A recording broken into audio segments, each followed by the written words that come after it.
ఈరోజు సుమారుగా చెప్పాలంటే 6వ రోజు వరద సహాయక చర్యల్లోని గవర్నమెంట్ ఇన్వాల్వ్ అవటమే కాకుండా ప్రతి ఒక్కరికి కూడా ఎటువంటి ఇబ్బంది లేకుండా చూసుకునే బాధ్యతను కూడా గౌరవ సీఎం చంద్రబాబు నాయుడు గారు అదేవిధంగా ఎన్డీఏ నేతలు అందరూ కూడా దగ్గరుండి చూసుకోవడం మీరు అందరూ కూడా గమనిస్తున్నారు.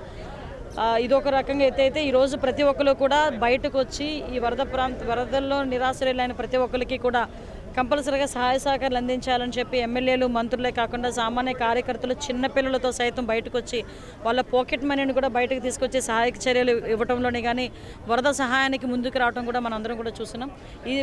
ఈ చర్యలో భాగంగానే మాకు తోచిన సహాయం మేమందరం కూడా చేస్తున్నామండి. ఈరోజు ఇవన్నీ ఇన్ని జరుగుతున్నా కూడా ఒక పక్క నుంచి డ్రై రేషన్ వెళ్తుంది.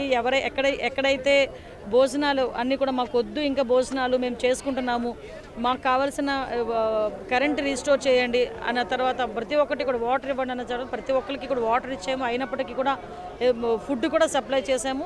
ఇంకా ఫుడ్ అవసరం లేదన్న చోట కూడా ఈరోజు డ్రై రేషన్ కూడా మేమందరం కూడా సప్లై చేస్తున్నాము. ఈ రోజు నుంచి ప్రతి ఒక్కరికి కూడా కూరగాయలన్నీ కూడా చాలా అతి చౌక ధరకి కూరగాయలు కూడా సప్లై చేయడం కానీ ప్రతి ఒక్కరికి కూడా ఎటువంటి ఇబ్బంది లేకుండా చూసుకోవడం కూడా ఈరోజు మేము అందరం కూడా చేసుకుంటున్నాం.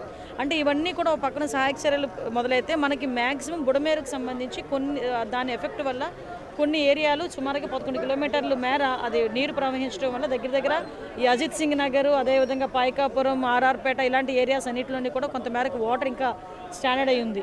సో అక్కడ కూడా సహాయక చర్యలు పాల్గొనాలి కాబట్టి అక్కడ 3 పూట్ల కూడా భోజనాలు బ్రెడ్లు అన్నీ కూడా పంపిస్తున్నాం. అక్కడ కూడా విద్యుత్ పునరుద్ధరణకి ఇమీడియట్గా రీస్టోర్ చేయడానికి కూడా అక్కడ సహాయక చర్యలు కూడా జరుగుతున్నాయి. అంటే ఇప్పుడు బుడమేరు విషయంలోని ఈ రోజుకి కూడా మనకి 3 బ్రిడ్జ్లు పడినాయి. 2 బ్రిడ్జ్లు ఆల్రెడీ క్లోజ్ చేశారు. 3వ బ్రిడ్జ్ కూడా దగ్గర 70 మీటర్స్ వరకు ఉంది. దాన్ని క్లోజ్ చేయడానికి ఇండియన్ ఆర్మీ సహాయ సహకారాలు కూడా ఈరోజు తీసుకున్నాం. వాళ్ళు విత్ ఎక్విప్మెంట్తో ఆల్రెడీ ఈరోజు అక్కడ ఉన్నారు, గట్టు దగ్గర ఉన్న బుడమేరు గట్టు దగ్గర ఉన్నారు. సో ఇన్ని సహాయ చర్యలు జరుగుతూ ఉంటే ఓ పక్కన జగన్మోహన్ రెడ్డి బయటకు వచ్చి ఇది మానవ తప్పిదం వల్ల ఇలా జరిగింది అన్నాడు. ఎస్, ఈ ఒక్క మాటకి నేను ఏకీభవించాలి జగన్మోహన్ రెడ్డి మాటకి. ఎందుకంటే ఇది మానవ తప్పిదమే. ఎప్పుడు మానవ తప్పిదం అయింది? ఇది డెఫినెట్గా లాస్ట్ 5 సంవత్సరాల్లో జగన్మోహన్ రెడ్డి సీఎంగా ఉన్న ఒక ఆంధ్రప్రదేశ్కి దురదృష్టకాలం నడిచిందంటే లాస్ట్ 19 నుంచి 24 వరకు. ఆ టైంలో జగన్మోహన్ రెడ్డి కనీసం సాగునీటికి సంబంధించి ఎక్కడా కూడా కనీసం ఒక రూపాయి వెచ్చించకుండా పోలవరాన్ని ఎక్కడ కూడా ప్రాజెక్ట్ని ముందుకెళ్ళనివ్వలేదు, వెలుగొండ ప్రాజెక్ట్ని ముందుకెళ్ళనివ్వలేదు, ఏ ప్రాజెక్ట్స్ని ముందుకెళ్ళనివ్వలేదు. కనీసం బండ్స్ స్ట్రెంత్ని కూడా చేయలేదు. బండ్స్ స్ట్రెంత్ని చేసి ఉంటే కనుక ఈరోజు ఈ ప్రాబ్లం వచ్చేది కాదు. 2 సంవత్సరాల కాలం 2 సంవత్సరాలకు ఒకసారి బండి స్ట్రెంత్ని చేయాలి. అది కూడా చేయకుండా ఈరోజు అక్కడ నుంచి మట్టిని కూడా తరలించుకునే పరిస్థితి, మట్టితో కూడా వ్యాపారం చేసే పరిస్థితి జరిగింది. దానికి పర్యవసానమే ఈరోజు ఇంత పెద్ద పెను ప్రమాదానికి దారితీసింది. ఇది క్లియర్గా చెప్పాలంటే జగన్మోహన్ రెడ్డి తాలూకు తప్పిదమే. 2021లో కూడా అన్నమయ్య ప్రాజెక్టు ఇలాంటి ఇబ్బందికి వచ్చినప్పుడు ఎంతమంది చనిపోయారండి? ఆ రోజు ఎందుకంటే మాట్లాడలేకపోయాడు.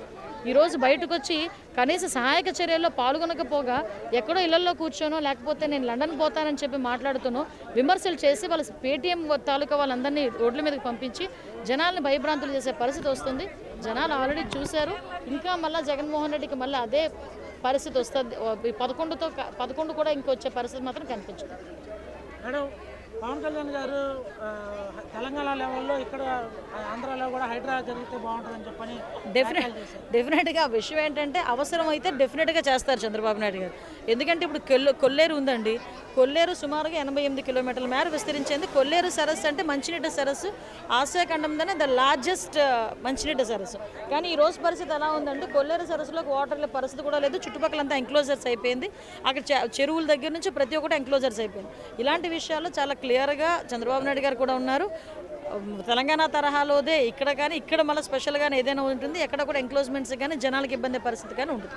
అంటే మేడం, ప్రజెంట్ ఇప్పుడు వైఎస్ జగన్మోహన్ రెడ్డి రాష్ట్ర ప్రభుత్వం మీద చేస్తున్న కొన్ని ఆరోపణలు అయితే స్ట్రైట్గా చేస్తున్నాడు. ఇది ఓన్లీ మ్యాన్ మేడ్ ఫ్లడ్స్ అని చెప్పేసి అన్న పరిస్థితుల్లో పూర్తిగా జగన్ మీద కూడా అయితే పూర్తిగా టీడీపీ అదేవిధంగా కూటమి నాయకులు అయితే కూడా ఎదురుదాడి చేస్తున్నారు. ఇటువంటి నేపథ్యంలో జగన్మోహన్ రెడ్డి పాస్పోర్ట్ కూడా సీజ్ చేసే పరిస్థితి అని చెప్పేసి ఒక ప్రచారం. అరే, పాస్పోర్ట్ సీజ్ ఎవడో చేయడు. ఇదే పరిస్థితి, ఇదే బాధ. ఇప్పుడు నేనున్నానండి, ప్రతిపక్షంలో నేను ఉన్నప్పుడు నా మీద కొన్ని కేసులు ఉన్నాయనుకోండి, ఆటోమేటిక్గా పాస్పోర్ట్ ఆపుతారు. మా నోడు మీద మామూలు కేసులు ఉన్నాయా? క్రిమినల్ కేసులు ఉన్నాయి. ఎలాంటి క్రిమినల్ కేసులు ఉన్నాయండి? సుమారుగా 31, 32 కేసులు ఉన్నాయి మా నోడు మీద. 32 కేసులు ఎన్నో ఉన్నాయి. అన్ని కేసులు ఉన్నవాడు ఆల్రెడీ ఒక 16 నెలలు జైలుకి వెళ్ళి వచ్చినవాడు మీ గురించి పాస్పోర్ట్ విషయంలో ఆపుతారు, ఆటోమేటిక్గా ఆగుతుంది. అది ఏదో చంద్రబాబు నాయుడు గారు ఆపడం వల్ల, పవన్ కళ్యాణ్ గారు ఆపడం వల్ల జరగదు. అది సిస్టమ్, అది అంటే కేసుల వివరాలను బట్టి, కేసుల తాలూకా స్ట్రెంత్ని బట్టి ఆ పాస్పోర్ట్ ఇవ్వాలా వద్దా అన్నది ప్రజలు ఆలోచించుకుంటారు.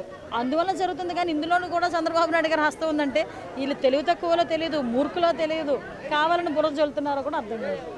100% అంటే కొంతమంది మాకు రాలేదని చెప్పని ముంపు ప్రాంతాల్లో ఉన్న వాళ్ళకి అసలు అందలేదని అంటున్నారు. ఎత్తుకొని పోయిన వాళ్ళు ఎత్తుకొని వస్తుంటే ఏమవుతుంది సార్? మళ్ళీ ఉంటాయి అక్కడ ఉంటాయి. ఎంత స్టాక్ ఎన్ని రోజులు తెచ్చినా ఉండవు. ఎన్ని ఇచ్చారు? సుమారు ఎన్ని ఇచ్చుంటారు? 2000 చీరలు, 2000 దుప్పట్లు, 2000 చీరలు, 2000 దుప్పట్లు ఇచ్చారా? అంటే చాలా మంది రాలేదని చెప్పాను. వస్తున్నారు సార్, తీసుకుపోతున్నారు, మళ్ళీ వస్తున్నారు, మళ్ళీ మాకు రాలేదు అంటున్నారు. ఇదే ఒక్కొక్కరు 2 తీసుకుంటున్నారు. అయితే మీరు చెప్పేదాన్ని బట్టి ఈ లైన్ అనేది చాలా తప్పు. ఎవరెవరో ఆర్థిక సాయం ఇంటింటికి వచ్చి పంచితే అది బెస్ట్. తీసుకున్న వాళ్ళే తీసుకున్నారని అంటున్నారు కాబట్టి అది చాలా రాంగ్ కదా. ఇంటింటికి వచ్చి ఇస్తేనే. ఇప్పుడు 2000 మంది దాకా ఇచ్చారని అంటున్నారు. ఎంతమందికి వచ్చి ఉంటాయి సుమారు మీ అంచనా? మాకు తెలియదండి. మాకు తెలియదండి. మా వైపు కూడా ఎవరు చెప్పలేదు. ఇప్పుడే వచ్చి తెలిస్తే, ఇప్పుడు వస్తే అందరూ ఒక్కొక్కరు 10 తీసుకున్నారే వెళ్ళారంటున్నారు. అదెందుకు? చక్కగా ఎంతో మంది నీళ్ళు లేక, బట్టలు లేక, బాగోక ఉన్నారు. బట్టలు కూడా కొట్టుకుపోయి అలాంటి వాళ్ళకి ఇంటింటికి చక్కగా డోర్ డెలివరీ చేస్తే బాగా ఇస్తారు కదా. అందరూ వచ్చి తీసుకుంటారు. అదే మా రోడ్లో పెడితే. అంటే ముందు మీకు అవి ఇస్తున్నట్టు ఇంటిమేషన్ ఏం లేదా? మాకు ఏమి ఇవ్వట్లేదండి. మాకు ఎవరు ఇన్ఫర్మేషన్ ఎవరు. మునిగిందే అంతేరియా, ఇంతవరకు నీళ్ళు వచ్చినాయి. మాకు ఎవ్వరు సహాయం చేసిన వాళ్ళు లేరు. రాత్రి అక్కడ చెప్పినా కానీ వచ్చి ధర్నాలు కూడా చేసాం. రాత్రి ధర్నా కూడా చేసాం. కొమ్మరపల్లి. ఏం ధర్నా చేశారండి? అది మాకు న్యాయం కోసం ధర్నా చేసాం. అదే మాకేం కోసం.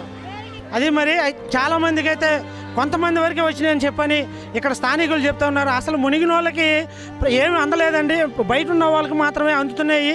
ఇప్పుడు కూడా నామకే వాస్తు పంచారని చెప్పి ఇక్కడ ప్రజలు తెలియజేస్తున్నారు.